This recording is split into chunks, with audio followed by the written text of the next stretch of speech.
Hello, good morning all of you.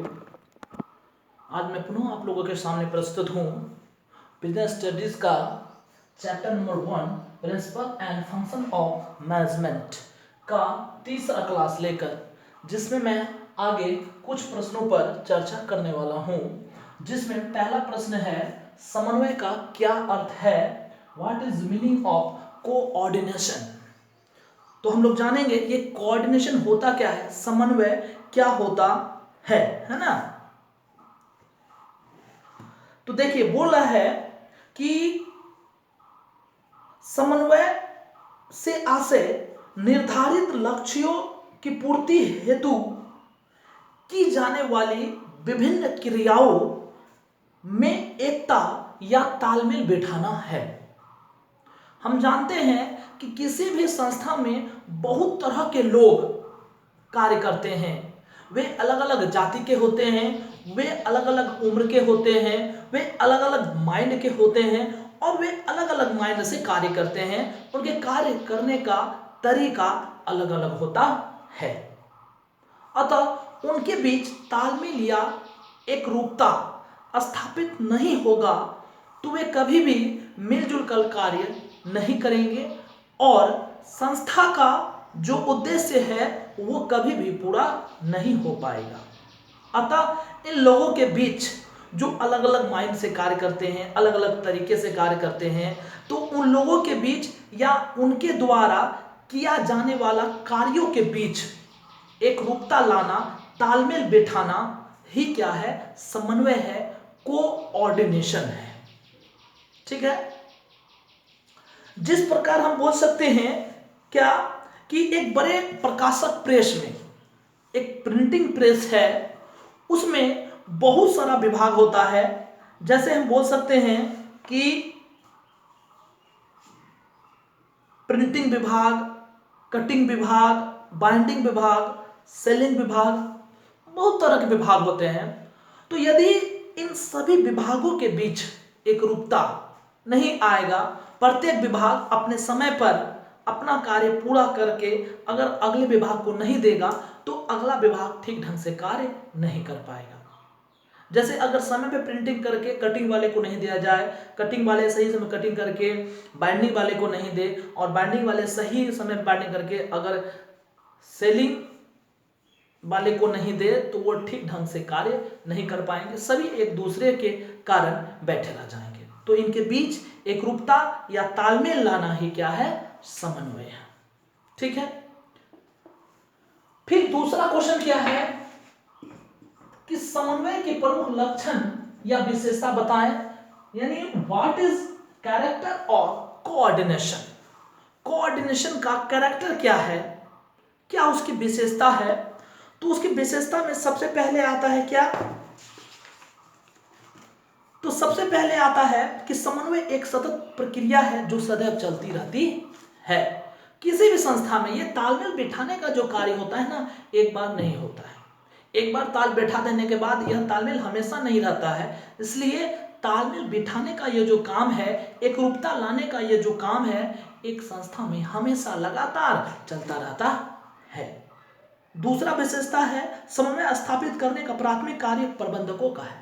यानी ये जो कोऑर्डिनेशन स्थापित करेगा, ये कौन करेगा? तो ये मैनेजर करेगा। मैनेजर का काम है किसी संस्था में कार्यरत कर्मचारियों के बीच तालमेल बिठाना, एकरूपता लाना, है ना, कोऑर्डिनेशन करना, ये प्रबंधकों का काम है।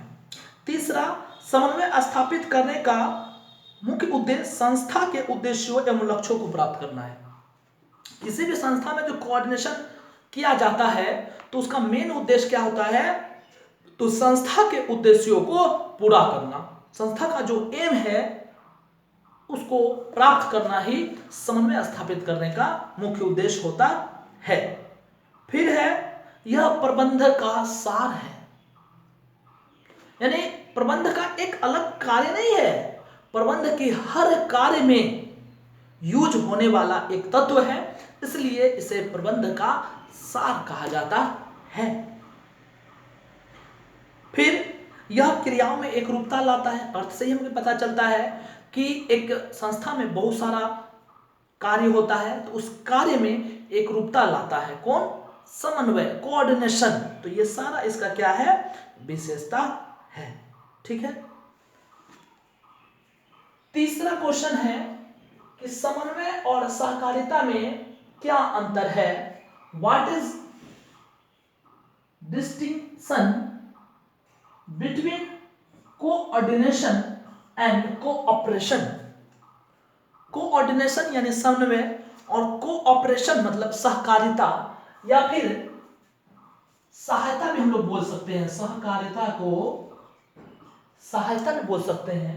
यानी समन्वय और सहायता में क्या अंतर है। What is difference between coordination and cooperation. तो हम लोग अर्थ के आधार पर दोनों में अंतर करेंगे। तो अर्थ बोल रहा है, मीनिंग बोल रहा है कि समन्वय प्रबंधकों द्वारा सोच समझ कर किया गया एक कार्य है।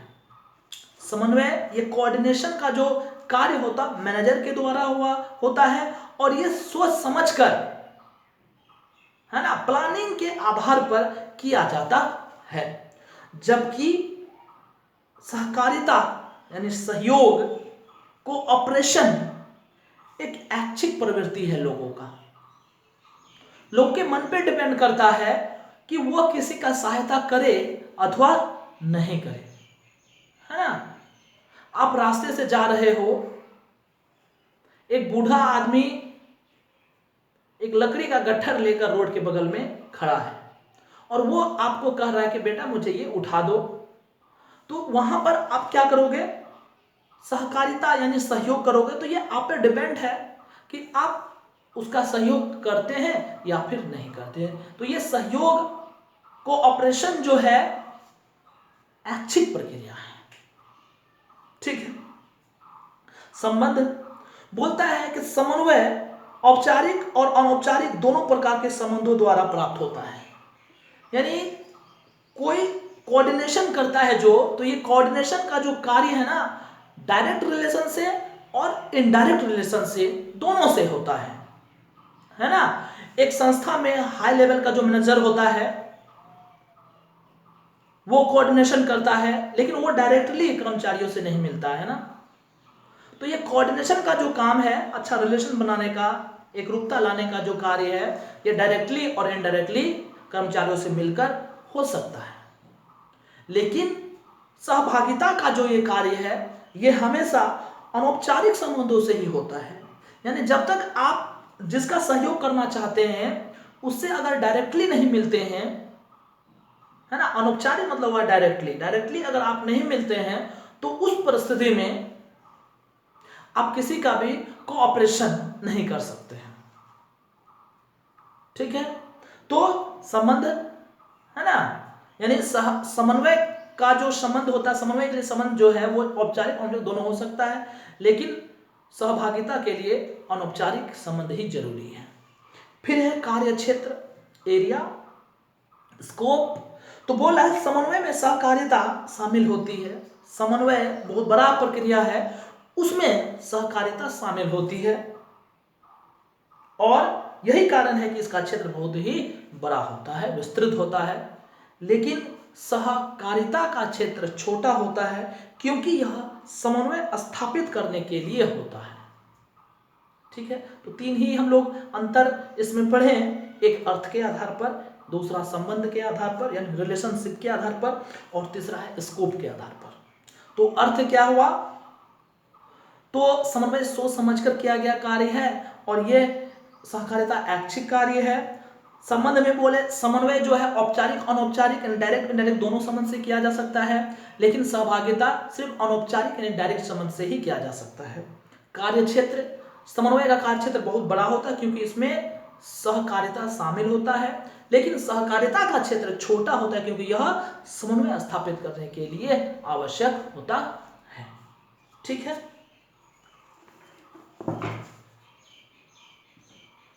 उसके बाद बहुत इंपॉर्टेंट क्वेश्चन है, समन्वय प्रबंध का सार है, समझाएं। Explain coordination is the essence of management.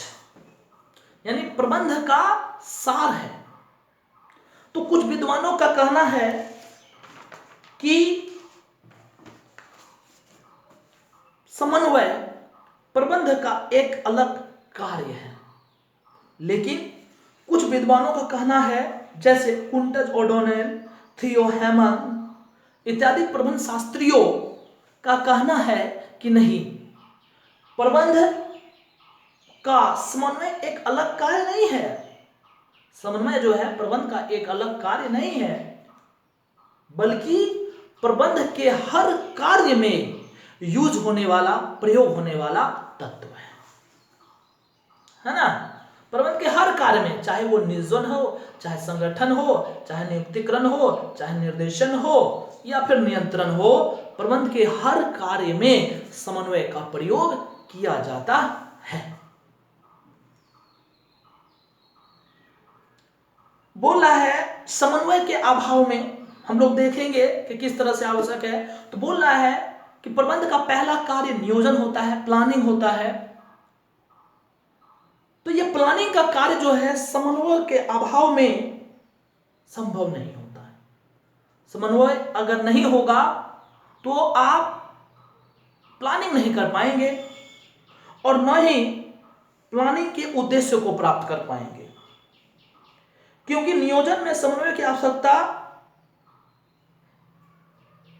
एक दूसरे के कार्य या फिर एक दूसरे के बीच तालमेल बिठाने के लिए आवश्यक होता है। आप अगर प्लानिंग कर रहे हैं कुछ लोगों के साथ और उन सभी लोगों के बीच एक रूपता नहीं रहेगा, सभी एक दूसरे का कहना नहीं मानेगा, तो वहां पर आप जो प्लानिंग करने जा रहे हैं वो प्लानिंग कभी भी हो नहीं पाएगा, है ना। तो प्लानिंग करने के लिए आप लोगों के बीच एक रूपता, समन्वय होना आवश्यक है। तो हम देखते हैं कि समन्वय के बिना नियोजन जो है वो आवश्यक नहीं है। उसके बाद होता है संगठन। संगठन भी क्या है, लोगों का बहुत ज्यादा लोगों का एक समूह है। एक संगठन में बहुत सारे लोग कार्य करते हैं, तो अगर उन लोगों के बीच तालमेल नहीं रहेगा तो एक स्वच्छ, एक अच्छा संगठन का निर्माण कभी नहीं हो पाएगा। तो एक अच्छा संगठन के लिए भी समन्वय आवश्यक है। फिर है निर्देशन। निर्देशन के लिए भी समन्वय आवश्यक है।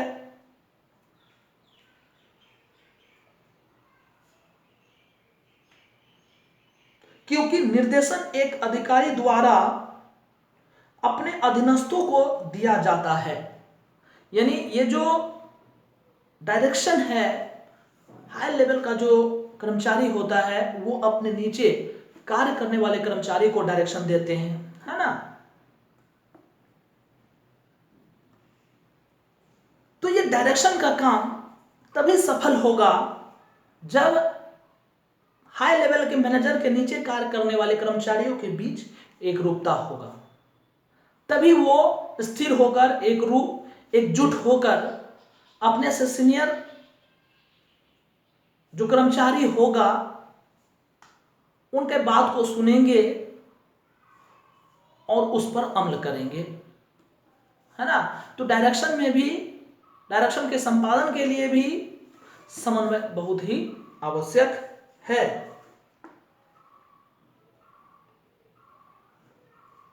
फिर है कंट्रोल। प्रबंध का अंतिम कार्य है कंट्रोलिंग, नियंत्रण। तो नियंत्रण कौन करता है, ये भी जो टॉप लेवल मैनेजर होता है वो अपने से नीचे कार्यरत कर्मचारियों को कंट्रोल करता है। तो कंट्रोल करने का कार्य भी समन्वय के बिना संभव नहीं है। यदि सभी के बीच तालमेल रहेगा, high level, mid level, low level, सभी के बीच अगर तालमेल रहेगा तो हाई लेवल मैनेजर जो है अपने से नीचे जितने भी कर्मचारी होंगे वो सभी पर वो अपना कंट्रोल कर पाएगा। इस स्थिति में जो लोअर लेवल का कर्मचारी होगा वो अपने से हायर लेवल के कर्मचारी का बात सही ढंग से मानेंगे और उसको पूरा करेंगे, है ना। तो यहां पर हम देखते हैं कि प्रबंध का हर कार्य के लिए समन्वय जरूरी है। समन्वय एक अलग कार्य नहीं है, बल्कि प्रबंध के हर कार्य के लिए आवश्यक है। इसलिए कहा जाता है कि प्रबंध जो है, ये समन्वय जो है, ये क्या है, प्रबंध का सार है। यानी coordination is the essence of management. Management का एसेंस है, सार है। ठीक है। फिर अगला प्रश्न है, समन्वय की प्रमुख आवश्यकता, महत्व, लाभ को बताएं। Explain the need, importance, advantage of coordination. एक व्यवसाय में समन्वय का क्या महत्व है? क्यों अच्छा रिलेशन बनाना जरूरी होता है? क्यों एकरूपता लाना जरूरी होता है एक संस्था में कार्यरत कर्मचारियों के बीच?